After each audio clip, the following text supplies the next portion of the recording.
उस हिसाब से अब हम शुरू करने जा रहे हैं। तो ये यूट्यूब पे आगे जाकर के मुझे डालना है, तो अभी आप लोगों के लिए चल रहा है, लेकिन आने वाले समय में सभी लोगों तक पहुँचे, इसलिए। जो ऊँच-नीच, जात-पात, ये डुअलिटी है, ये माया में ही है। वास्तव में तो मानव हमारी जात है, दूसरी कोई जात है ही नहीं, हम मानव हैं। कोई डॉगी है, कोई ये वस्त्रों से जात-पात है। मानव शरीर मिला तो आपकी जात मानव है, लेकिन बाकी सब कुछ यहाँ जो बन गया, हिंदू, मुस्लिम, सिख, ईसाई। अब मान लो हिंदू जो तथाकथित आज हम मानते हैं, सुनते आ रहे हैं परंपरा से, हमारे माता-पिता से, जो देख रहे हैं, जो सुन रहे हैं, वही इन्फॉर्मेशन बन कर के आज हमारे भीतर है और उसी के लिए हम लड़ते हैं कि हिंदू धर्म ये है, वो। मान लो आज आपका धर्म हिंदू धर्म है, क्योंकि हिंदू धर्म तो मानता है ना कि पुनर्जन्म होता है अगले जीवन में, क्योंकि प्रैक्टिकली भी ऐसे केसेस मैंने देखे हैं जहाँ की जैसे मान लो मेरा अगले जन्म में मुस्लिम धर्म में जन्म हो गया।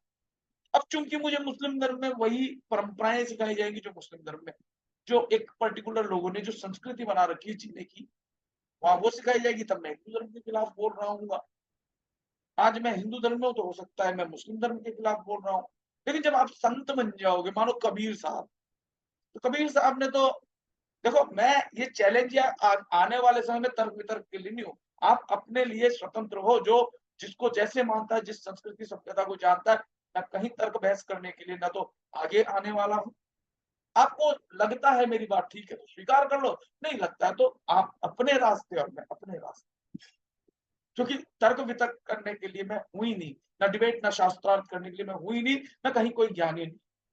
जो मुझे मेरे भीतर से मेरा ज्ञान, मेरे भगवान, मेरे भीतर के भगवान, क्योंकि सबके अपने-अपने नाम, जो ज्ञान दे रहे हैं, अगर आपको स्वीकार हो तो सुनो। अब जैसे भैया आप भैया ये आपका लास्ट जर्नी, पता नहीं, अभी उस पे नहीं चर्चा करेंगे, क्योंकि जो अभी वास्तव में, क्योंकि आज जन्माष्टमी है, भगवान की ही कृपा से सब कुछ होता है। दिखता ऐसा है कि मैं कर रहा हूँ करके, शक्तियाँ तो अपना काम खुद से कर रही हैं। मैंने अभी आपको बताया माया क्या है? माया वो है जो दिखता है पर होता नहीं, वो माया है, ठीक है? जो दिखता है और होता नहीं, वो माया है। और जो नहीं दिखता और हो रहा है जिसकी वजह से, जैसे ये शरीर जो है, कभी इतना ज़्यादा ये बदलता जा रहा है, लेकिन मुझे पता नहीं चल रहा कि मेरा शरीर बदल रहा है।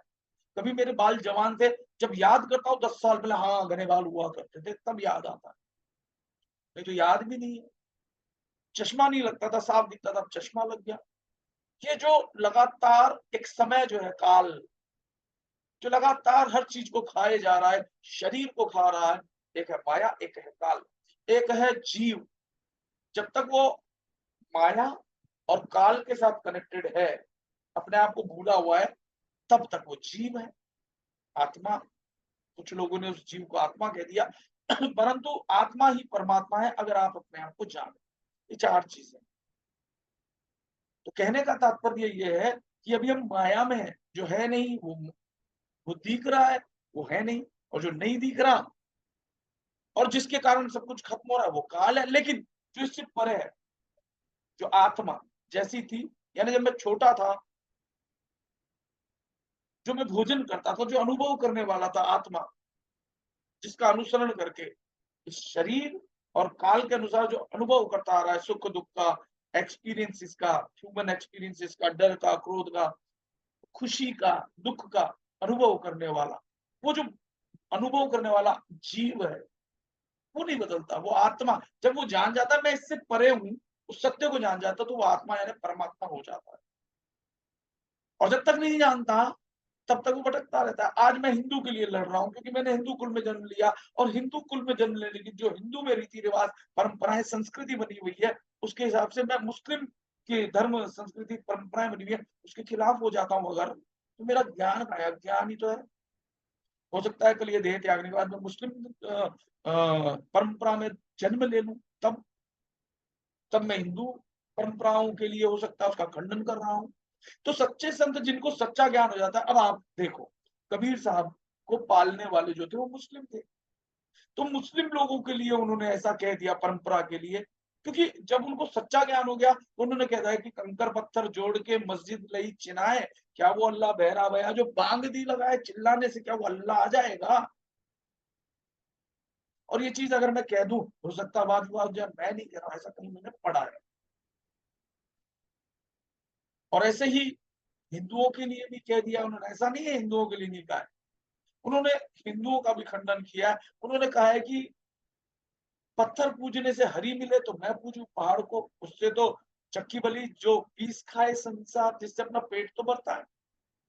तो पत्थर से भगवान नहीं मिलते जब तक कि आप, वो संकेत है, जब तक हम नहीं जानते, एक संकेत दिया जाता है। मिट्टी के गणेश जी बना के हम रख लेते हैं, ये गणपति जी है, इससे शुरुआत करनी है। तो शुरुआती भक्ति में हम तस्वीर मूर्ति आदि रखते हैं। वो शुरुआती भक्ति, अगर स्कूल में हम गए, स्कूल में ए फॉर एप्पल सिखाया जाता है, वो एक संकेत है कि एप्पल इस चित्र में ऐसा लाल लाल होता है। फिर उसको जानने के बाद उस चित्र वाले सेब को थोड़ी ना खा करके आप अपनी भूख मिटाते हो, उसको जानते हो क्या एप्पल ऐसा होता है। फिर बाजार में देखते हो तो कहते हैं अरे एप्पल, इसके खाने से जो है कभी बीमार नहीं पड़ता, अगर रोज एक एप्पल खाएंगे तो डॉक्टर से दूर रहेंगे। उस चित्र पे ही थोड़ी ना अटक जाता है कि नहीं वो चित्र वाला ही एप्पल है।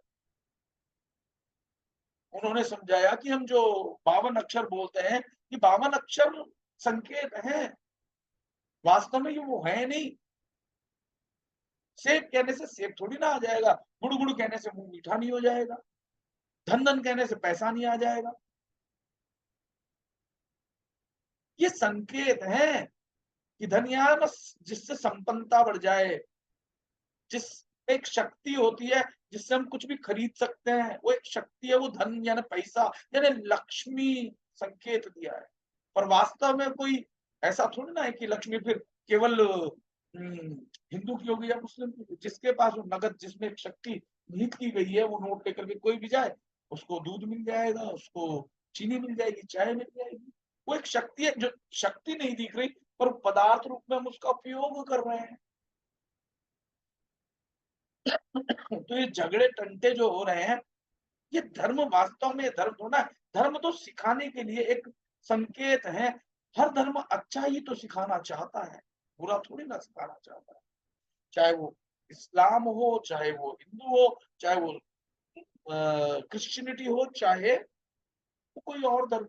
हजारों धर्म है वैसे, हम मुख्यतः हिंदू मुस्लिम सिख ईसाई चार ही जान, धर्म बहुत है।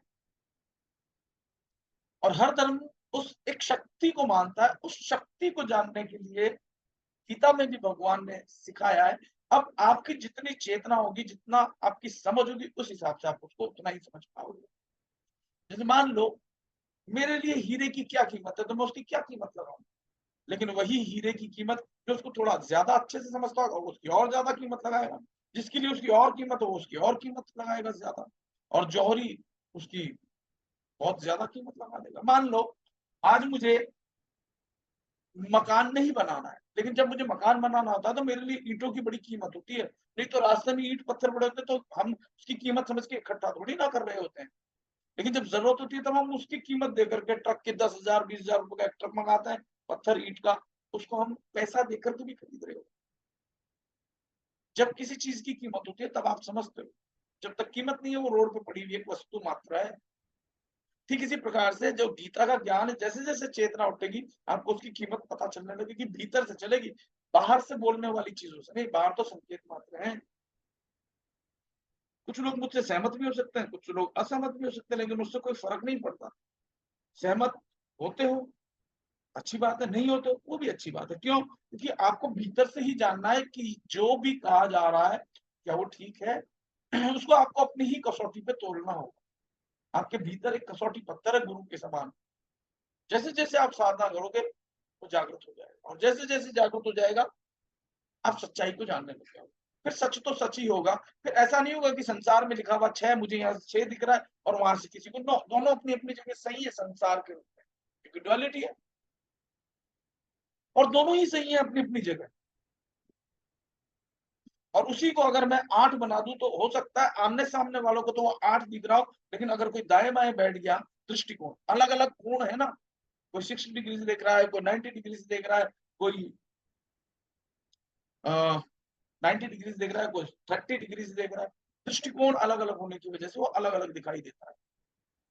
परंतु जब आप 360 डिग्री यानी जीरो, जब पूरा देखना सीख जाओगे, शून्य, तो चाहे किसी भी कोण पर बैठ जाओ, आपको वो जीरो ही दिखाई देगा, सब एक मत हो जाओगे, वही सत्य है।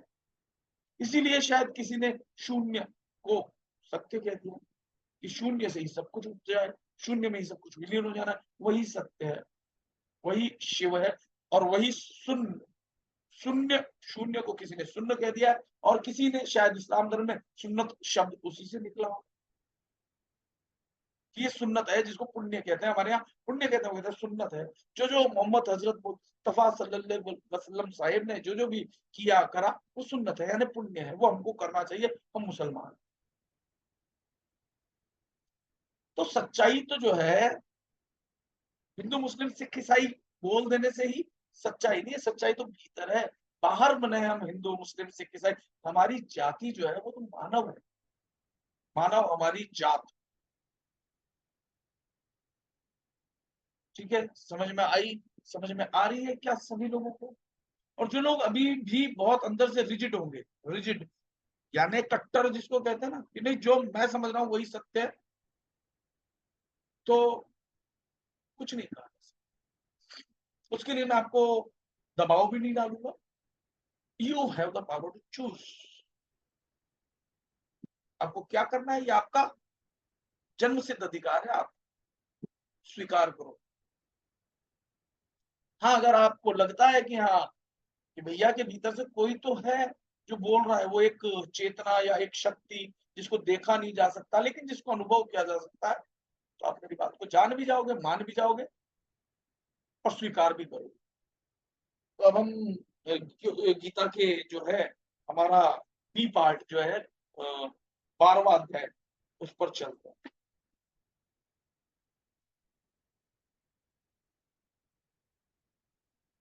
मुझे ऐसा लगता है कि 11वां अध्याय आप लोगों ने अच्छे से समझ लिया होगा, क्योंकि मैंने जब पूछा लोगों से तो किसी ने क्वेरी नहीं की, तो मेरा यही मानना है कि शायद आप लोगों ने अच्छे से समझ लिया होगा। मैं जो टिप्पणी कर रहा हूं वो टिप्पणी पुस्तक में जो लिखा है, इसी पुस्तक को अलग अलग लोग अलग अलग अपनी अपनी चेतना के अनुसार अलग अलग व्याख्या करेंगे, परंतु जो मेरी चेतना है, जो मुझे भीतर से लगता है कि मैं मेरे परमात्मा और संतों से जो मेरा कनेक्शन है, जो मेरी बातें होती है, जो गुरुओं की वाणी मेरे भीतर से जो मेरी समझ है, वो मैं आप तक पहुंचाना चाहता हूं, पहुंचा रहा हूं। आपको ठीक लगे तो स्वीकार करो, क्योंकि भगवान तो आते ही हैं, क्योंकि सृष्टि जो चल रही है कोई एक शक्ति है जो चला रही है। अगर आप उस वास्तविक शक्ति को समझ करके इस ज्ञान को ग्रहण करोगे, तो मेरा ऐसा मानना है कि निश्चित रूप से आप आगे बढ़ोगे, आप माया से मुक्त होगे, काल के जाल से मुक्त, और इस मुक्ति को ही कहते हैं मोक्ष। सुख और दुखों से परे जो आनंद की स्थिति है, जो ग्रंथों में सत्य चित्त आनंद कहा गया है, उस स्थिति को आप प्राप्त कर सकते। तो भगवान कह रहे हैं, अवतरणिका में बताया गया कि श्री भगवान चौथे अध्याय के 33 से 34 श्लोक में ज्ञान योग की श्रेष्ठता बताते हुए ज्ञान प्राप्ति के लिए प्रेरणा करते हैं। ठीक है ना? फिर कह रहे ज्ञान की महिमा का वर्णन किया है उन्होंने, और फिर 5वें अध्याय के 16वें 17वें एवं 24वें 26वें श्लोक तक, छठे अध्याय के 24वें से 28वें श्लोक तक, और 8वें अध्याय के 11वें से 13वें श्लोक तक निर्गुण निराकार की उपासना का महत्व बताया भगवान ने।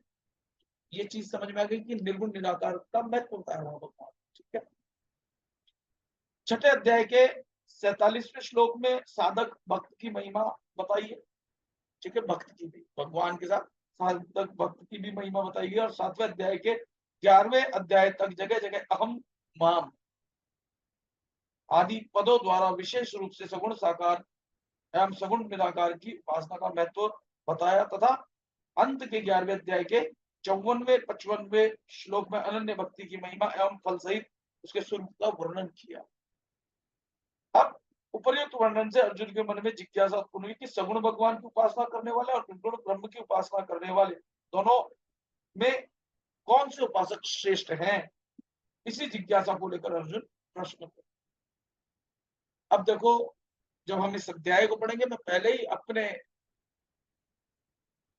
चेतना के अनुसार बता चुका हूं कि जो सगुण की बात कही जा रही है, जो ये शरीर की बात करी जा रही है, शरीर तो निश्चित रूप से मृत्यु को प्राप्त होना ही है, लेकिन एक शरीर होता है दिव्य शरीर, जो कि फॉर्मलेस फॉर्म होता है।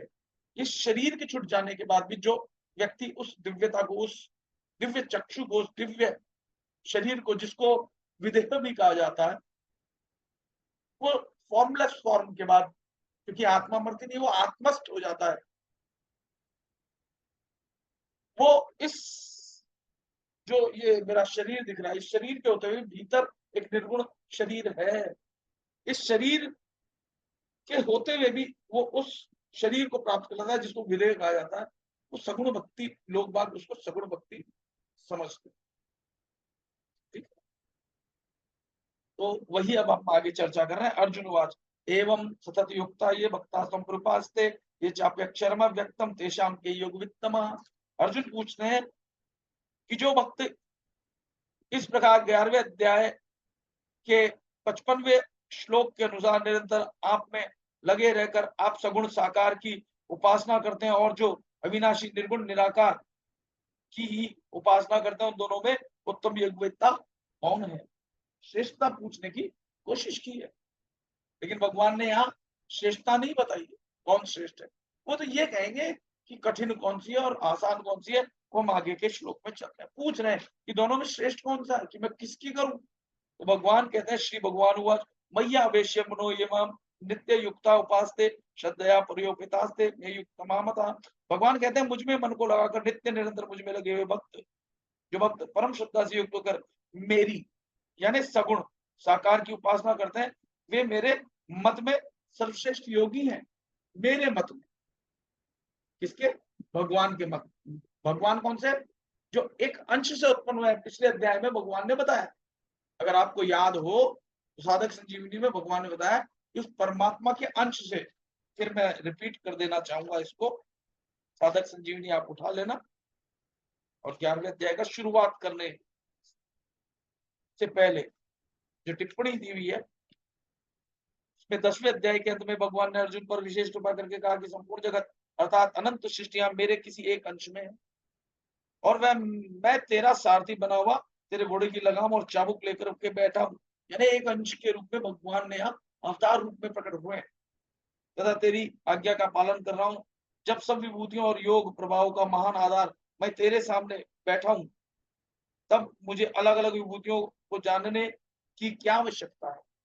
उस एक अंश से जो भगवान इतना सब कुछ जो दिखा रहे हैं, तीनों लोक की बात बता रहे हैं, लेकिन तीनों लोक से पर एक शक्ति अलग है, वो यहाँ कही है भगवान। तो यहाँ भगवान कह रहे हैं कि मुझ में मन को लगाकर नित्य निरंतर मुझ में लगे हुए जो भक्त परम श्रद्धा से युक्त होकर मेरे सगुण साकार की उपासना करते हैं, वे मेरे मत में सर्वश्रेष्ठ योगी हैं। फिर अगले उसमें क्या कह रहे हैं भगवान? अगले में कह रहे हैं कि ये तो अक्षरम निर्देश्य में व्यक्तम पर उपासते सर्वत्र गम चिंत्यम च कूटस्थम अचलम ध्रुवम संयम्येन्द्रिय ग्रामम सर्वत्र संबुद्ध ते प्राप्नुवन्ति मामेव सर्वभूत हिते रता। कि और जो अपने इंद्रिय समूह को बड़ी मानती वश में करके चिंतन में न आने वाले, सब जगह परिपूर्ण, देखने में न आने वाले, निर्विकार, अचल, ध्रुव, अक्षर और अव्यक्त की तत्परता से उपासना करते हुए प्राणी मात्र के हित में प्रीति रखने वाले और सब जगह संबुद्धि वाले मनुष्य मुझे ही प्राप्त होते हैं। यहाँ पर उन्होंने कहा है कि हालांकि सगुण परमेश्वर, अब जो सगुण परमेश्वर दिख रहे हैं वो शरीर से युक्त होने पर भी जो विधेय है, जिन पर, जो कि एक जगह भगवान ने कहा है कि यद्यपि सब कुछ मुझसे उत्पन्न हुआ है, यानी ये प्रकृति और इसके गुण, तीनों गुण यद्यपि मुझसे उत्पन्न हुए हैं, पर मैं उनमें और वो मुझ में नहीं है। उस भगवान को, सगुण भगवान को, जो शरीर धारण करके उत्पन्न हुए, क्योंकि वो शरीर होते हुए भी विधेय है, उस शरीर से परे हैं, उस परे वाले शरीर को भी जो नित्य निरंतर सगुण परमात्मा की भक्ति करते हैं, वो मुझे सर्वश्रेष्ठ मान्य है। लेकिन अगले ही श्लोक में भगवान ने यह भी कहा है, क्योंकि वो शरीर तो रहने वाला नहीं, ठीक है ना, दिखने वाला शरीर तो हमेशा रहने वाला नहीं। तो यहाँ ये कह रहे हैं कि ये तम अक्षरम निर्देश्य में भक्तम प्रपास्ते सर्वत्र गम चिंत्यम चकूटस्थमक्षरम ध्रुवम संयम्येन्द्रिय ग्रामम सर्वत्र संबुद्धे ते प्राप्नुवन्ति मामेव सर्वभूत हिते रतः। यानी और जो अपने इंद्रिय समूह को बलिमानती वश में करके, इंद्रिय समूह यानी या आंख नाक कान से जो भी विषय है इनको इनका भोग करने को बंद करके निरंतर मुझ में ही जो लगे रहते हैं, चिंतन में न आने वाले, सब जगह गुण देखने में न आने वाले निर्विकार, इसमें कोई विकार नहीं है, क्योंकि सगुण होगा तो उसमें विकार भी होंगे, क्योंकि 3 गुण है। अचल, ध्रुव, अक्षर और अव्यक्त तत्परता से उपासना करते हुए प्राणी मात्र के हित में प्रीति रखने वाले और सब जगह समबुद्धि मनुष्य मुझे ही प्राप्त होते हैं। यानी उस सगुण परमात्मा के भीतर जो सगुण के भीतर जो निर्गुण है उनको ही प्राप्त होता है। यानी शुरुआत में जो मैंने मूर्ति पूजा या सिंबॉलिक साधना की, उसको करते करते मैं भीतर जुड़ गया। जैसे कि मैंने पहले भी बताया है कि शिव मंदिर में जाकर के आप शिव के ऊपर जल चढ़ाते हो, बिल्व पत्र चढ़ाते हो, लेकिन वो भक्ति अविधि पूर्वक है, जो वो पत्थर समझ के, वो पदार्थ को समझ करके भक्ति करते हैं, जो भीतर से नहीं जुड़ते। यानी जो कुछ भी आप चढ़ा रहे हो, अगर आपका भाव क्या है, हे परमात्मा, मैं ये पदार्थ रूप में अपने सब गुण, मेरे पुण्य पाप, मेरे सुख दुख, लाभ हानि, जो कुछ भी जाने अनजाने मैंने उत्पन्न कर लिया है, उस भाव से पदार्थ रूप में अगर आप चढ़ाते हो, तो फिर उसी जो मूर्ति दिखाई दे रही है सगुण, उसके भीतर की जो ऊर्जा, क्योंकि परमात्मा कहाँ नहीं है, क्योंकि परमात्मा ने कहा ना, यो माम पश्यति सर्वत्र सर्वमेव च पश्यति तस्याहं न प्रणश्यामि सचेम न पश्यति। उस मूर्ति से लगातार कनेक्ट होते हुए भाव से वो सगुण साकार परमात्मा दिखते हुए भी उसके भीतर के निर्गुण निराकार, यानी उसी को प्राप्त होता है। यहाँ भगवान ने कह दिया है दूसरे को, क्यों मुझे ही प्राप्त होता है, कौन से निर्गुण निराकार है। किसी के पास पुस्तक साधक संजीवनी हो तो वो उठा करके वो पढ़ सकते हैं। श्लोक है 3 12वें अध्याय का और 4, उसमें यही कह रहा है भगवान, ये तम अक्षरम निर्देशम परिउपास्ते सपत्रगम चिंत्यम च कुटस्थमस अचलम ध्रुवम संयमेन्द्रियगणम सर्वत्र संबुद्धते प्राप्नुवन्ति मामेव सर्वभूत हिते रतः। वो मुझे ही प्राप्त होते हैं, जिसको की शुरुआती भक्ति में लोग करते हैं, और उस शुरुआती भक्ति से जब वास्तविक भक्ति को वो जान जाते हैं, तो जो परिणाम इस निराकार की साधना से होता है वही उससे होता है। लेकिन कैसे होता है, स्टेप बाय स्टेप शुरू हो जाता है। फिर कहते हैं कि जिसको ज्ञान नहीं है, सीधे ही मैं अगर BA LLB करा दूं तो तकलीफ होगी ना, कैसे कर लेगा। तो यहाँ बता रहे हैं क्यों भाई सगुण साकार से शुरुआत क्यों है, क्यों श्रेष्ठ मुझे मान्य, क्योंकि शुरुआत वहीं से होती है। किसी भी व्यक्ति को जो आज बहुत ऊंचाई पर चला गया है साधना में भी, उससे पूछ लेना, आज चाहे वो सगुण साकार की उपासना नहीं कर रहा, अपने भीतर ही बैठे हुए अपने आत्मा में संतुष्ट है, लेकिन उसने शुरुआत कैसे की थी, बताएगा शुरू में मैं ऐसे मूर्ति पूजा करता था, दिया जलाता था, आरती करता था, मंत्र जाप करता था, ये सब करता था, लेकिन अब नहीं करता हूँ, क्योंकि अब मैं उस अवस्था को प्राप्त हो गया हूँ जिस अवस्था के लिए मैं ये सब करता था। यहाँ कह रहे हैं क्यों क्यों करनी चाहिए, क्यों मुझे सबश्रेष्ठ मान्य, क्योंकि शुरुआत वहीं से होती है। तो कहते हैं कि क्लेशो अधिक तरस्तेषाम अव्यक्ता सक्त चेतसाम अव्यक्ता ही गति दुखम देह वाक्य थे। क्यों, क्योंकि अव्यक्त में आसक्त चित्त वाले, जिसको आप देखते नहीं, जानते नहीं, उसमें प्रीति कैसे हो सकती है आपकी। ये अलग है कि आपने पहले उस व्यक्त से धीरे धीरे आप अव्यक्त को जानने लगे हो, अब आपको दिख रहा है, अब आपको वो दिख रहा है। जैसे पतंग जो है, एक समय आने के बाद बीच की डोर दिखाई नहीं देती, लेकिन आपके हाथ में डोर है, शुरुआत में वो दिखाई देती थी और धीरे धीरे वो अव्यक्त है। लेकिन अब उस अव्यक्त को आप समझ पाते हो कि हाँ, ये व्यक्त ही अव्यक्त है। होता है कि नहीं होता, पतंग लंबी दूर जाती जाते जाते जाते अब आगे की डोर आपको नहीं दिखाई देती, लेकिन आपको पता है ये जो मेरे हाथ में डोर है जो दिखाई नहीं दे रही है वो है। होता है कि नहीं होता ऐसा, पतंग वाले में ऐसा होता है कि नहीं होता, होता है ना। ठीक इसी प्रकार से जैसे जैसे आप उस साकार से दूरी बढ़ती जाती है, वो दिखना बंद हो जाता है, और जो नहीं दिख रहा उसको आप जानते हो कि वो है। तो भगवान कह रहे हैं कि शुरुआती दौर में अगर ये ना हो, संकेत ना हो, सगुण ना हो, तो अव्यक्त में आसक्त चित्त वाले उन साधकों को अपने साधन में कष्ट अधिक होता है, जान नहीं पाते। अगर शुरुआत में एक्स नहीं माना तो वैल्यू नहीं निकाल पाते, कष्ट अधिक होता है, क्योंकि देहाभिमानियों के द्वारा अव्यक्त विषय क्योंकि आपको स्वयं को पहले अभिमान है, मैं शरीर हूँ, अपने आप को नहीं जानते, इसलिए दिक्कत होती है। पहले आपको ये जानना होता है कि मैं कुछ नहीं हूँ, अपने देहाभिमान छूटता है सामने किसी और को मानने से, किसी और देव को मानने से आपका अहंकार टूटता है, आपका अहंकार झुकता है, शरीर गर्दन झुकती है, सिर को अहंकार स्वरूप माना गया। तो अव्यक्त विषय गति कठिनता से प्राप्त की जाती है, ये कारण है और कोई कारण नहीं है। यहाँ भगवान ने कारण बता दिया है कि मुझे श्रेष्ठ मान्य क्यों है, क्योंकि शुरुआत वहीं से हो। क्लेशो अधिक तरस्तेषाम अव्यक्तासक्त चेतसाम अव्यक्ता ही गति दुखम देहवद्भिर्वाप्यते कि अव्यक्त में आसक्त चित्त वाले उन साधकों को अपने साधन में कष्ट होता है। क्यों कष्ट होता है? क्योंकि उनको देह अभिमान होता है,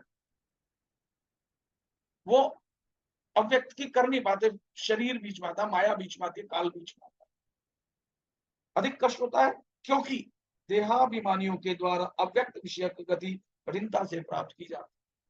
लेकिन मैं कह रहा हूं कब तक जो कठिनता से प्राप्त होने वाली चीज है, देखो जो बच्चा आता ना छोटा, उसको हम शुरू में वो चीज बताएंगे जो आसान हो, तो यहाँ सिद्ध हो जाता है कि कठिनता से प्राप्त होती है, इसलिए शुरुआत में वो कराई जाती है कि नहीं? कुछ लोगों के पास पुस्तक है, बच्चे को आप कोई यूँ थोड़ी ना कठिन काम दे दोगे, जा बेटा ये 10 किलो वजन उठा और ले जाकर के अंकल को देके आ। लेकिन जब बड़ा हो जाता है तो आप 10 किलो नहीं, आप कहते हो बेटा जा और ये करके आ। देते हो ना कठिन काम। जैसे बच्चा होता है, आप ये थोड़ा कहते हो, अगर बच्चा कह भी देता है, क्योंकि बच्चा बड़ा ही सीखने वाला शिष्य होता है, मैं करूँ? आप मना नहीं बेटा आप ये नहीं कर सकते, आप नहीं। हालांकि हमें ऐसे डायरेक्ट नहीं कहना चाहिए, नहीं बेटा अंकल को जाना है उधर ही, वो कर देंगे। क्योंकि बच्चे को अगर हमने डायरेक्ट टोक दिया तो बच्चा फिर सीख जाएगा, ये मेरे बस का नहीं है, मेरे बस का नहीं, क्योंकि वो सदा से ही बच्चा थोड़ी ना रहने वाला। तो कहने का तात्पर्य ये है कि भगवान कह रहे हैं कि कष्ट होता है उसमें, क्योंकि शुरुआत में उसकी जो बच्चा है, शुरुआत में उसको ज्ञान नहीं है, तो हम शुरुआत में उसको सिखाने के लिए हल्की चीजें देते हैं, हल्की विद्याएं सिखाते हैं, ए आ ई ई सिखाते हैं। इसलिए भगवान ये कह रहे हैं कि उसको कष्ट होता है, कठिन है, इसलिए सगुण साकार। और जैसे जैसे आपका देहाभिमान छुटता चला जाता है, क्योंकि आप किसी के आगे झुक रहे हो, इसका मतलब ये अहंकार नहीं है। जहां अहंकार होगा आप झुकोगे नहीं। होता है ना कई बार किसी से आपकी अनबनी होती है, तो आपसे चाहे उम्र बड़ा ही क्यों ना, आप झुकते नहीं, नमस्ते भी नहीं करते। लेकिन जिसके आगे आप झुक रहे हो तो सगुण साकार, इसलिए वहां का है कि श्रेष्ठ मान्य है, क्योंकि शुरुआत वहीं से हुई। और यहाँ कह दिया है क्योंकि वो कठिनता से प्राप्त किया जाता है। फिर आगे चलते हैं, लेकिन मिलते वही भगवान कह रहे हैं, ये भी कहा है दूसरे श्लोक में, फिर तीसरे में और चौथे में बता ही दिया है। फिर आगे चलते हैं, वो कहते हैं ये तो सर्वाणी कर्माणि मई संन्यस्य मत्परा अनन्य नैव योगेन माम ध्यायन्त उपासते, परंतु जो संपूर्ण कर्मों को मेरे अर्पण करके और मेरे परायण होकर अनन्य योग संबंध से मेरा ही ध्यान करते हुए मेरी उपासना करते हैं, तेषाम अहम समुद्धरता मृत्यु संसार सागरात भवामी न चिरात पार्थ मैया वेशित चेतसाम। हे पार्थ, मुझ में आविष्ट चित्त वाले उन भक्तों को मैं मृत्यु रूप संसार समुद्र से शीघ्र ही उद्धार करने वाला बन जाता हूँ। कब? जब आप जानते हो, क्योंकि भगवान ने कहा अहम आत्मा गुडाकेश है, मैं आत्मा ही हूँ सब में। वो सब जगह है, उन्होंने ये भी कहा है कि यो माम पश्यति सर्वत्र सर्वमय पश्यति तस्याम न प्रणश्यामि सचैनम पश्यति। तो जो भगवान आत्मा है, अहम आत्मा गुडाकेश है, अपनी ही आत्मा में जो रमण करता है, मैं उसका जो है संसार समुद्र से उद्धार करने वाला बन जाता हूँ। जो मुझ में ही आसक्त रहता है, मेरा ही ध्यान करता है, मुझ में ही मन को लगाता है, परंतु जो संपूर्ण कर्मों को मेरे अर्पण करके मेरे परायण होकर अनन्य योग का मतलब है किसी और की तरफ ध्यान ना जाए, सिर्फ और सिर्फ और सिर्फ मेरे यानी इस आत्मा। अनन्य समझना पड़ेगा, जो पहले कई कई बातें हैं, उन बातें हैं उनको भूल जाओगे तो फिर गड़बड़ हो जाएगी। तो पहले ये कहा है, ये आपको अच्छे से अनुभव हो चुका है। अनन्य ये फिर आगे अर्पण करके मेरे परायण होकर अनन्य योग से मेरा ही ध्यान करते हुए मेरी उपासना, यानी आत्मा का, वो आत्मा ही परमात्मा है। तेषाम अहम समुद्धरता मृत्यु संसार सागरात भवामी नचिरात पार्थ मैया वेशित चेतसाम, कि मुझ में आविष्ट चित्त वाले उन भक्तों को मैं मृत्यु रूप संसार से संसार समुद्र से शीघ्र उद्धार करने वाला बन जाता हूँ। फिर कहते हैं मय्ये वो मन आदत्स्व, मुझ में मन, मय्ये वो मन आदत्स्व मयि बुद्धिम निवेशय निवशिष्यसि मय्येव अत ऊर्ध्वं न संशय। इसमें कोई संशय नहीं है कि मुझ में मन को स्थापन कर और मुझ में ही बुद्धि को प्रविष्ट कर इसके बाद तू मुझ में ही निवास करेगा, इसमें संशय नहीं है। वो विदेही स्वरूप इस शरीर में होते हुए भी जो अविनाशी आत्मा है, जो आप में भी है। आप सगुण साकार हो कि नहीं, अभी शरीर वाले हो ना, लेकिन उस आत्मा जो भगवान अभी भी है, उसमें अगर आपका नित्य निरंतर मन लगा रहेगा तो मुझको ही प्राप्त होगा, मुझ में ही निवास करेगा, इसमें संशय नहीं है। इस शरीर में होते हुए भी आप उस आत्मा में लगातार नित्य निरंतर चिंतन करोगे तो आप अपनी आत्मा में ही, परमात्मा में ही निवास करोगे। शरीर के होते हुए भी, इस सगुण के होते हुए भी आप उस परम आत्मा में ही निवास करोगे। फिर कहते हैं अत चित्तम समाधातुम न शक्नोषि मयि स्थिरम अभ्यास योगेन ततो मामिच्छातुम धनंजय। भगवान कहते हैं कि अगर तू ये करने में भी असमर्थ हो, यानी मुझ में मन लगाने में भी असमर्थ हो, यानी भीतर मन को मेरी अपने जो भीतर मैं बैठा हूं आत्मा में, इस सगुण, ये शरीर रूपी जो आकार है, ये सगुण है आपका, इस सगुण रूप में भी अगर आप अपने भगवान में ही मन लगाते हो, इस आत्मा में ही लगाते रहते हो, लेकिन अगर फिर भी नहीं लगा पाते हो, इसमें ध्यान नहीं जाता भगवान में, वो क्या कहते हैं कि तुम मन को लगा दो। अगर आत्मा में यहाँ नहीं लगा रहे हो तो कहते हैं अगर मन को मुझ में अचल भाव से स्थिर करने में अपने को असमर्थ नहीं मानता तो हे धनंजय, अभ्यास योग द्वारा मेरी प्राप्ति की इच्छा कर। हम नहीं लगा पा रहे मन को, तो फिर भगवान यानी इस आत्मा अविनाशी को प्राप्त करने की इच्छा करो बारंबार। इच्छा किसकी करनी है? माया की नहीं, शरीर की नहीं। माश या अविनाशी, ये नाशवान संसार, ये शरीर, इसको प्राप्ति की इच्छा मत कर। इच्छा किसको कर? मुझको प्राप्त करने की। मुझको कौन? अपनी अविनाशी आत्मा को जानने, उस परमात्मा को प्राप्त करने की इच्छा कर, जो निर्गुण तो है ही, सगुण रूप से भी जो उत्पन्न होता है, उस अविनाशी प्राप्त करने की इच्छा कर। अगर आप लोग, कई बार होता है ना, कई लोग कहते हैं भैया वो नहीं रहा, मैं क्या करूं, तो अपने आप को जानने की एक प्रबल इच्छा रखो, अविनाशी को, उस आत्मा को। मैं कौन हूँ? मैं आत्मा हूँ, कैसा हूं मैं, इस आत्मा को जानना चाहता हूँ। ये इच्छा करो बारंबार, इच्छा करने से वो चीज प्राप्त होनी शुरू हो। वो कह रहे हैं कि अथ चित्तम समाधा तुम न शक्नोषि मयि स्थिरम, मुझ में अगर तू ध्यान स्थित नहीं कर पा रहा, मन को नहीं लगा पा रहा, मुझे प्राप्त करने की इच्छा करो। आप नाशवान संसार को प्राप्त करने की इच्छा करते हो, इसीलिए उसी को प्राप्त करते हो, बार बार जन्म मृत्यु होती है, तो उस अविनाशी को प्राप्त करने की इच्छा करो। यहाँ ये कहना चाह रहे हैं भगवान। अब ये जो छिपे हुए रहस्य हैं, ये तो कोई आपको तत्वदर्शी गुरु ही बता सकता है, जो कि आपको अभी आपके जैसे भी आपके भीतर के गुरु चाह रहे होंगे, तो ये, क्योंकि मुझ में जो बैठा है वो और आप में जो बैठा है वो अलग है ही नहीं, यद्यपि हमें अलग प्रतीत होता है। तो वो जो भीतर से ज्ञान आप तक, जिस प्रकार से ज्योत जलाई जाती है, तो ज्ञान आपके भीतर उस ज्योत को जागृत कर रहा है। फिर कहते हैं अभ्यास अप्य समर्थोसी, अभ्यास अप्य समर्थोसी मत कर्म परमो भव मदर्थम अपनी कर्माणि कुर्वन् सिद्धिम वापसी। कि यदि तू अगर इच्छा करने में भी दिक्कत हो रही है, तो कह रहे हैं अगर तू अभ्यास योग में भी अपने को असमर्थ पाता है तो मेरे लिए कर्म करने के परायण हो जा, मेरे लिए कर्मों को करता हुआ भी तू सिद्धि को प्राप्त हो जाएगा। यानी जो भगवान सब में बैठे हैं, जैसे गाय, मनुष्य, सब में आत्मा है कि नहीं है? जितने भी जीव जंतु पेड़ पौधे जो लिविंग बींग्स हैं, उनके अंदर परमात्मा है कि नहीं? उनके हिलने डुलने चलने फिरने खाने पीने से प्रतीत होता ना, या उस शक्ति से ये खा रहे हैं, पी रहे हैं, चल रहे हैं, उठ रहे हैं, बैठ रहे हैं। पेड़ भी भोजन ग्रहण करता है, जल डालते हो वो ग्रहण करता है ना, इनमें आत्मा है, वो आत्मा ही परमात्मा है। तो उनके प्रति कर्म करना शुरू कर दो। अगर जैसे आप गाय को रोटी खिलाते हो, तो ये मान के चलो कि भगवान को ही मैं ये कर्म कर रहा हूँ, भगवान को ही भोग लगा रहा हूँ, जो कुछ भी कर्म कर रहा हूँ, मैं चल रहा हूँ। अगर मैं नौकरी पे भी जा रहा हूँ तो भगवान के लिए ही चल रहा हूँ, क्योंकि इस देह के भीतर भी भगवान है। इस देह के भीतर जो भगवान है, उसको जब आप कर्म करने जा रहे हो, उनके लिए कर्म कर रहे हो, तो सेवा कर रहे हो भगवान की, सेवा बन जाएगा। तो कर्म भगवान के लिए ही करो। उनके लिए जब तुम कर्म करोगे, चलोगे, किसी की सेवा करोगे, किसी को सुख पहुंचाओगे, किसी को भोजन कराओगे, किसी को वस्त्र दोगे, किसी के लिए तुम शारीरिक श्रम करोगे, तो वो भगवान का ही। तो ये सब करते हुए भी आप सिद्धि को प्राप्त हो जाओगे। कौन सी सिद्धि? उस परम आत्मा को प्राप्त करने की सिद्धि। आपका काम हो जाने को सिद्धि कहा गया है। सांसारिक काम होता है तो सांसारिक सिद्धि, और परमार्थ काम करते हो तो परमार्थ यानी परमात्मा की सिद्धि। आत्मा के लिए कर रहे हो, आत्मा को प्राप्त करना चाहते हो, अपने आप अविनाशी को जानना चाहते हो, अविनाशी को प्राप्त करना चाहते हो, तो फिर आप उस अविनाशी परमात्मा को ही प्राप्त करने की सिद्धि प्राप्त कर लेते। फिर कह रहे हैं कि अतः तदप्य शक्त्वसि कर्तुम मध्योगमाश्रित सर्व कर्म फल त्यागम ततः कुरु यथात्मवान, जो कि पहले भी बता चुके हैं।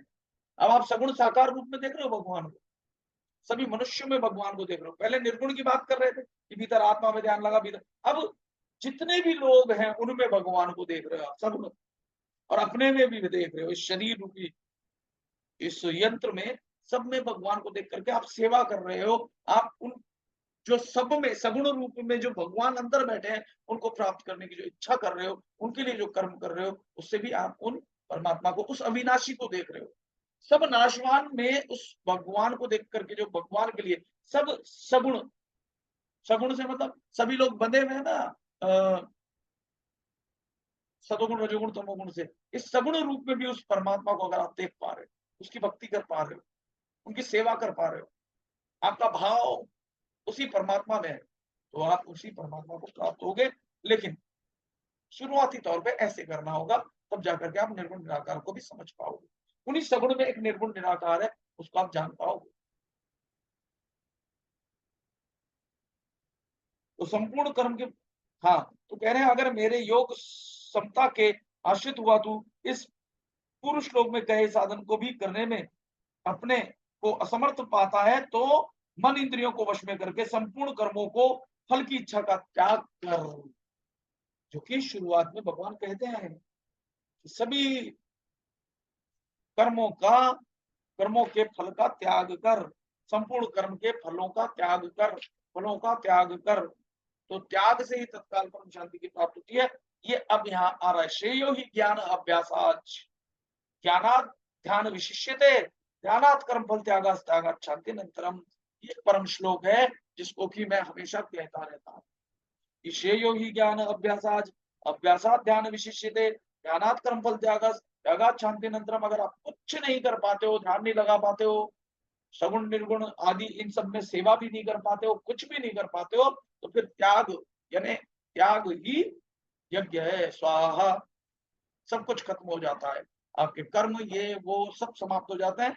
अगर आप अभ्यास से शास्त्र ज्ञान श्रेष्ठ है, शास्त्र ज्ञान से ध्यान श्रेष्ठ है, ध्यान से भी, क्योंकि आप ध्यान भी नहीं कर पा रहे हो, है ना, ध्यान भी नहीं कर पा रहे हो, तो सब कर्मों के फल की इच्छा का त्याग श्रेष्ठ है। और वो भी नहीं कर पा रहे हो तो, क्योंकि त्याग, हाँ, कर्म फल का त्याग, फल का त्याग कर देते हो, फल की इच्छा का त्याग कर देते हो, तो त्याग से तत्काल ही परम शांति प्राप्त हो जाती है। वो परम शांति ही परमात्मा प्राप्ति है। अभी आपका मन विचलित है, शांत नहीं है, वही तो माया है। अशांति माया का ही तो स्वरूप है। क्षणिक शांति या अशांति माया स्वरूप है। एक निरंतर नित्य निरंतर शांति सतचित आनंद ही परमात्मा स्थिति है।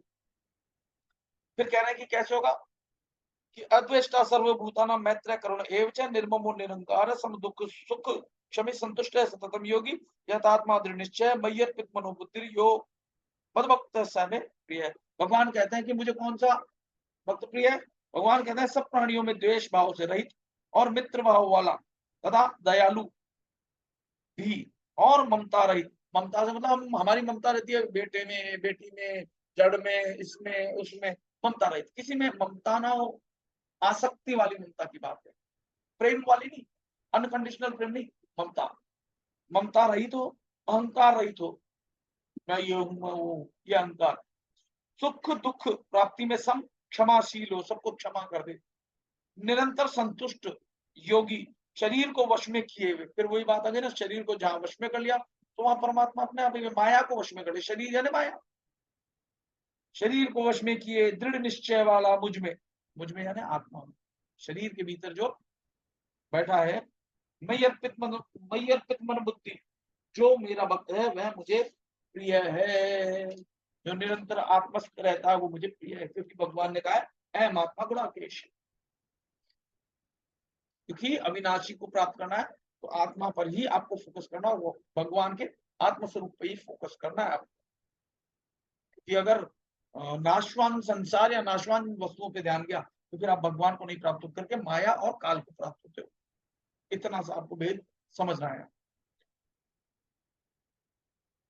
फिर कहते हैं यस्मान्नो द्विजते लोको लोकान्नो द्विजते च हर्षामर्ष भयोद्वेगर मुक्तो या सच में प्रिय है, कि जिससे कोई भी प्राणी उद्विग्न क्षुब्ध नहीं होता और जो स्वयं भी किसी प्राणी से उद्विग्न नहीं होता तथा जो हर्ष अमर्ष यानी ईर्ष्या भय और उद्वेग से रहित है वह मुझे प्रिय है। वो भगवान को ही प्राप्त होता है, भगवान को ही प्रिय है।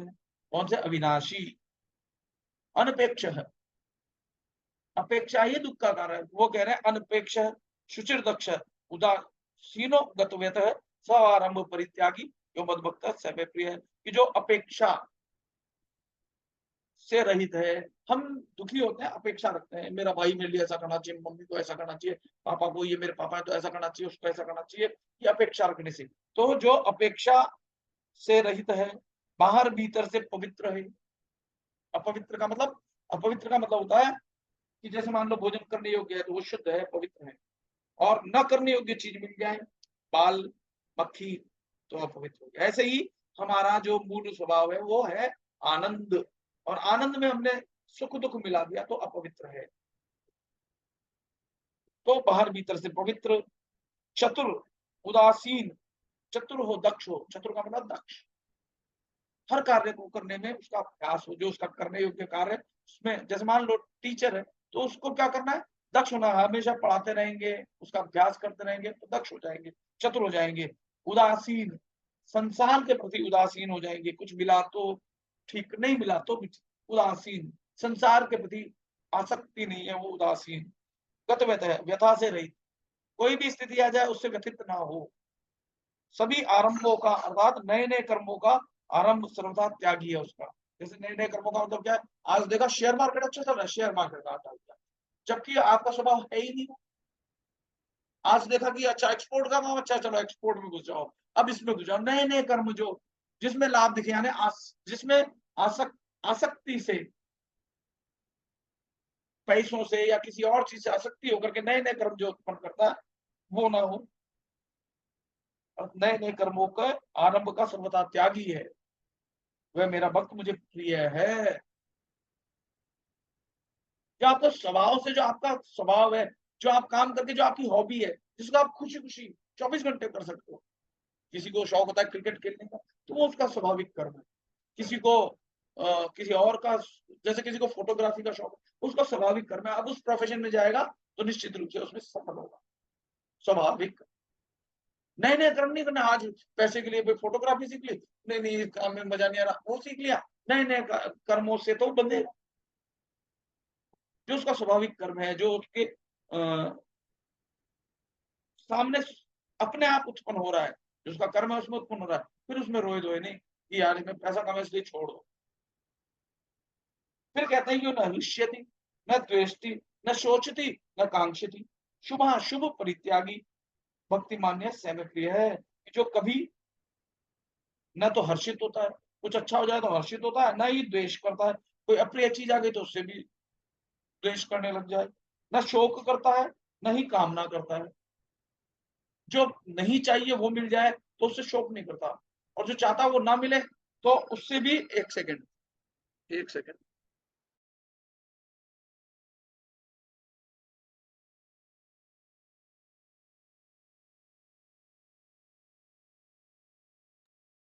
तो आगे जो है, जो न ऋष्यति, न द्वेष्टि, न शोचति, न कांक्षति, शुभाशुभ परित्यागी भक्ति मान्य समय प्रिय है, जो न कभी हर्षित होता है, न द्वेष करता है, न शोक करता है, न कामना करता है, जो शुभ अशुभ कर्मों से ऊंचा उठा हुआ है, वह भक्तिमान मनुष्य मुझे प्रिय है। तो भगवान को जो प्रिय है, तुम प्रिय बनो। तुम इसके अपोजिट करोगे तो कैसे प्रिय बनोगे भगवान? तो भगवान तो तुम कैसे प्राप्त करोगे? फिर कहते हैं समय शत्रु च मित्रे च तथा मानापमानियो शीतोष्ण सुख दुखेशु समय संग विवर्जित है तुल्य निंदा स्तुतिर्मौनि संतुष्टो येन केनचित अनिकेत स्थिर मतिर भक्तिमान में प्रियो न रहे। ये भगवान के प्रिय कौन है? जो शत्रु और मित्र में समान रहे। समान का मतलब समझ रहे हो ना? भेदभाव होगा तो समान कैसे हो सकता है? ये अच्छा ये बुरा। हम जात पात ऊंच नीच धर्म क्षेत्र भाषा आदि के नाम पर भेदभाव करते हैं।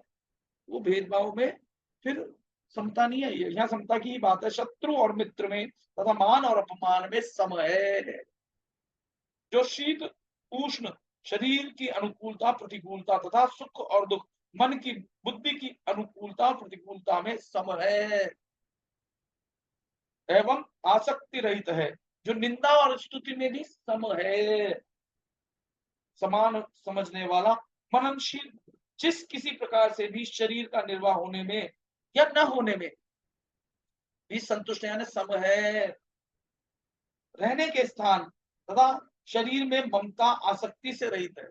जैसे आप रह रहे हो, आपका मकान औरों से छोटा है तो दुखी हो रहे हो। रहने के स्थान में भी सम है। जैसा है खुश है संतुष्ट है। हर हाल में खुशी जिसमें है। स्थिर बुद्धि वाला स्थिर का मतलब अपने आप में ही सम है। वह भक्तिमान मनुष्य मुझे प्रिय है। तो समत्वम योग उच्यते भगवान को प्रिय है जो समभाव में रहते हैं। ये तो धर्म्यामृतमिदम ये तो कम परिपास। अब इससे यह भी सिद्ध होता है कि भगवान से वहां पूछा कि दोनों में श्रेष्ठ कौन है, तो भगवान एक तरीके से यहाँ ये कहना चाह रहे हैं जो दोनों में ही सम है। उसको मूर्ति से भी ये नहीं है कि मूर्तियों को तोड़ना शुरू कर दिया। जैसा कि आपने देखा होगा, मैं किसी धर्म विशेष का नाम नहीं लूंगा, अगर कोई मूर्तियों को भी तोड़ रहा है तो वहां वो भगवान को नहीं देख रहा है।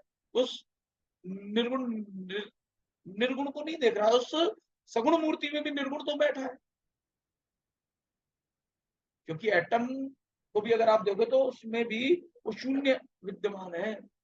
तो अगर कोई मूर्ति को तोड़ रहा है तो भी भगवान को नहीं जान रहा है। वो मूर्ति और मूर्ति से परे अविनाशी दोनों में जो दिखाई नहीं देता निर्गुण निराकार को, मूर्ति में भी जो निराकार को देखता है उससे भगवान कैसे दूर हो सकते हैं? समता की बात है भगवान यहाँ कह रहे हैं। तो इससे सिद्ध होता है कि उन दोनों पहले के श्लोक में बताने के लिए, क्योंकि खुद साकार रूप में ना अर्जुन भी और भगवान भी वहां साकार रूप में, वो कह रहे हैं कि हाँ अभी मैं जिस स्थिति में वहां जो है मुझे सगुण श्रेष्ठ मान्य है, परंतु वो कष्ट इसलिए मान्य है क्योंकि जब तक आप सगुण को नहीं समझोगे निर्गुण को नहीं समझ सकते। कष्ट है उसमें। तो जो इनमें भी समान रहता है। ये तो उधर में अमृतमिदम यदक्कम परिभासते श्रद्धा मत परमा भक्तास्ते अति में प्रिय।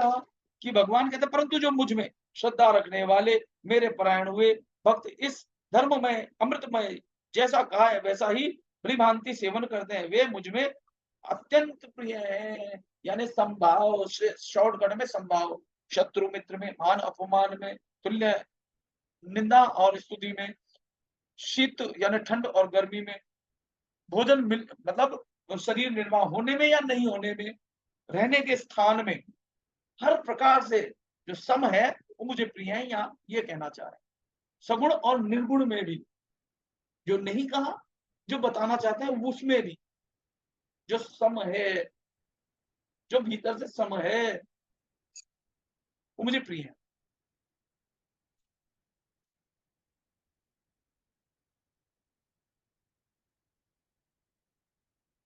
तो इस प्रकार से ये अंतिम श्लोक था। परंतु जो मुझ में श्रद्धा रखने वाले मेरे परायण हुए, मुझ में श्रद्धा है चाहे वो सगुण हो या निर्गुण हो, मुझ में, मैं नहीं बदलने वाला। जो अविनाशी है वो नहीं बदलने वाला। वो सगुण दिखते हुए भी है क्योंकि वो सर्वत्र है। ये जो चर और अचर चराचर जगत में वो सर्वत्र व्याप्त है, सब कुछ उनसे उत्पन्न हुआ है। परंतु जो नाशवान है, जो गुण है, उनमें उत्पन्न होने वाले सतोगुण रजोगुण तमोगुण उससे परे हैं। क्योंकि क्रिएटर हमेशा क्रिएशन से अलग ही होता है। मैंने जिस चीज का निर्माण किया है, मैं वो निर्माण होने वाली वस्तु मैं नहीं हूं, परंतु वो मेरे कारण है, इसलिए मैं सर्वत्र व्याप्त हूं। सर्वत्र व्याप्त होते हुए मैं उनमें नहीं, और वो मुझ में नहीं है। परंतु जिसमें संभाव है, मैं उसको, वो मेरा प्रिय है, मैं उसको सहज ही प्राप्त हो जाता हूं। ये बात समझ में आ रही है? क्या आप लोग समझ गए हो या नहीं? Okay, good. बहुत कम लोग समझे। कंफ्यूजन उन लोगों को होगा जो अभी अपने आप को नहीं समझे, या जिनकी चेतना अभी और साधना से उठेगी, वो समझ जाएगी। कुल मिलाकर के इस शरीर में भी परमात्मा है, सगुण है ना आपका शरीर अभी। इस सगुण की उपासना, यानी इसके भीतर जो अविनाशी तत्व है उसकी उपासना से भी आपको परमात्मा मिल जाएंगे। और ये शरीर, जब आप ध्यान में जाते हो और शरीर नहीं रहता, आपका भान नहीं रहता ना शरीर से परे जो है, उस परे के वक्त भी जो है अविनाशी परमात्मा निर्गुण निराकार। कि अभी जो आप साधना कर रहे हो सगुण है, इसमें सतोगुण रजोगुण तमोगुण है। इसमें जो तमोगुणी है, जो कि खान पान जिनका थोड़ा अलग तरह का है, उस व्यक्ति में भी वो परमात्मा तो विद्यमान है। उस सगुण के भीतर भी उस परमात्मा को जो पूजते हैं, वो परमात्मा को प्राप्त होता है। क्योंकि परमात्मा को पूजने वाले दानव भी है, मानव भी है, पशु, देव, गंधर्व सभी है। लेकिन सही सही नहीं जानने के कारण उनका वो पूजन अविधि पूर्वक है। और जो सही सही जान जाते हैं, जो संभाव को जान जाते हैं, जो समत्वम योग उच्चते को जान जाते हैं, जो अभ्यास योग युक्त है, उस समत्व को प्राप्त करने के लिए जो अभ्यास करते रहते हैं, वो भगवान को प्रिय है। जो शीत उष्ण में, सर्दी गर्मी, लाभ हानि, मित्र शत्रु आदि सब में संभाव रखते हैं, वो भगवान को ही प्राप्त होते हैं, उनको प्रिय है। आप समझ में आया? जब आप ध्यान करते करते निर्गुण अवस्था में चले जाते हो, उनकी भक्ति कठिन है, क्योंकि जो निर्गुण अवस्था में नहीं गए वो नहीं जानते कि निर्गुण होता क्या है। तो उनको बताने के लिए सगुण बताना पड़ेगा। और उस सगुण से भी पहले जो शरीर को भी नहीं जानते, जो अपने बायोलॉजिकल चीजों को भी नहीं जानते, इसमें आंख है, नाक है, इसमें कान है, इसमें 3 नाड़ियां हैं, इसमें सतोगुण रजोगुण तमोगुण आदि जो है तत्व हैं, इसमें मन भी है, इसमें बुद्धि भी है, इसमें अहंकार भी है। तो उस चीज को जाने जो इनसे परे, इन सब गुणों से परे, वो परमात्मा का एक स्वरूप मान लिया। जैसे गणपति हैं, इन गणपति में मैंने मान लिया कि इनमें भगवान है, तो मैं इस मूर्ति की थोड़ी ना उपासना कर रहा हूं, मैं इनके भीतर जो भगवान है उनकी ही उपासना कर रहा हूं। तो सगुण से ही निर्गुण तक की अवस्था को जाना जा सकता है। इसलिए शुरुआत ही वहीं से होती है। यहां तक कि कहते हैं, सच झूठ तो वही जाने, कि कहते हैं कि जो मक्का मदीना है उसमें भी आज भी कहते हैं लोग बाग कि एक पत्थर है, काला पत्थर, उसका नाम भी बताते हैं लोग बाग। कई लोग तो कहते हैं वो मक्केश्वर महादेव। तो शुरुआत वहीं से थी। आप चाहे वो निर्गुण निराकार को ही मानते हो, बुद्ध परिस्थिति ना करते हो, लेकिन बुद्ध से भी अगर द्वेष रखते हैं, यानी कहीं ना कहीं उसमें उस निर्गुण को नहीं देखते हैं, निराकार को नहीं देखते हैं। आकार के भीतर भी निराकार तो हर जगह विद्यमान है। बात ये है, तो जो अविनाशी है वो कहीं भी समाप्त नहीं होता, और जो नाशवान है वो कहीं भी स्थायी नहीं रह सकता। सीधी सी बात यह है। और दोनों में जो स्थिर है, जो अविनाशी है, उसको जो जानता है वो परमात्मा को जानता है, वो परमात्मा को प्रिय है।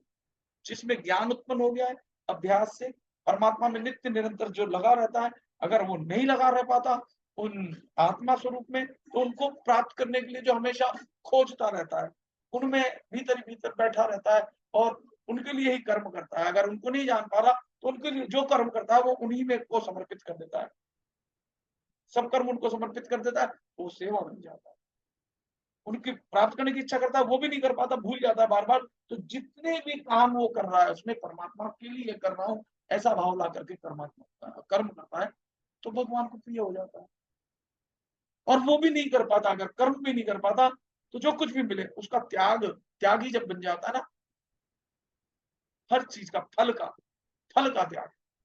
कोई लड्डू लेकर के आया, नहीं चाहिए, या चाहिए तो उस लड्डू में भी पहले सबको बांट दिया, फिर जो बचा वो खा लिया।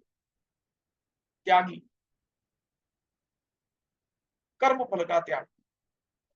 या कोई जो फल आ रहा है पहले सबको दे दिया और सभी में परमात्मा को जानते हुए आपको मैं समर्पित करता हूँ, अब मेरे भीतर जो परमात्मा है उसको भी समर्पित करता हूँ। सब कुछ त्याग कर देता है अपने भाव भी परमात्मा में त्याग कर देता है, परमात्मा को ही प्राप्त होता है।